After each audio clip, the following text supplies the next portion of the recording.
Hi, இந்த வீடியோவில் வந்து ஒரு ஹெல்த்தியான பிரேக்ஃபாஸ்ட் எப்படி செய்யுதுன்னு பார்க்க போகிறோம். இது வந்து சப்பாத்தி கூட வச்சு சாப்பிட்றதுக்கு ரொம்ப டேஸ்டியாக இருக்கும். குழந்தைங்களுக்கெல்லாம் வந்து காய்கறிகள் நிறையா சேர்த்து கொடுத்தோன்னா ரொம்ப ஹெல்த்தியாக இருக்கும். நான் வந்து 5 காய்கறிகள் வந்து யூஸ் பண்ணியிருக்கேன். கேரட், பீன்ஸ், உருளைக்கிழங்கு, பட்டாணி, காலிஃப்ளவர் இது எல்லாமே வந்து ஆட் பண்ணியிருக்கேன். இதுக்கு செய்கிறதுக்கு ஒரு பெரிய வெங்காயத்தை வந்து கட் பண்ணி வச்சுக்கோங்க. இப்போ வந்து பேனை அடுப்பில் வச்சுட்டு கொஞ்சமாக எண்ணெய் ஊற்றிட்டு ஒரு பட்டை, ஒரு கிராம்பு, கொஞ்சமாக வந்து சோம்பு சேர்த்திக்கோங்க.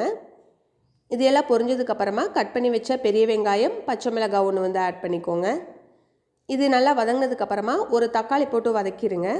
தக்காளி வதங்கினதுக்கப்புறமா கொஞ்சமாக வந்து இஞ்சி பூண்டு பேஸ்ட் போட்டுட்டு அது கூட வந்து கொஞ்சம் கொத்தமல்லி புதினா ரெண்டும் வந்து கட் பண்ணி ஆட் பண்ணிக்கோங்க.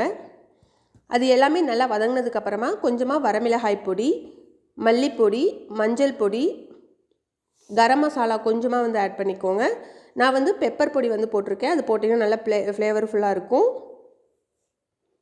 இது எல்லாமே நல்லா வதங்கினதுக்கப்புறமா கட் பண்ணி வச்சுருக்கிற காய்கறிகள் வந்து சேர்த்திப்போம். இந்த காய்கறிகளை வந்து அந்த மசாலா கூட கொஞ்சம் நேரம் ஒரு 5 நிமிஷம் வந்து வதக்கி விட்டுட்டே இருங்க. தண்ணி எதுவும் சேர்த்தாமல் வதக்குங்க. அப்போ தான் அந்த மசாலா வந்து காய்கறிகளில் வந்து நல்லா பிடிக்கும். அதுக்கப்புறமா தேவையான அளவு தண்ணி ஊற்றிட்டு நல்லா வெந்ததுக்கப்புறமா சப்பாத்தி கூட வச்சு சர்வ் பண்ணுங்கள். Thank you for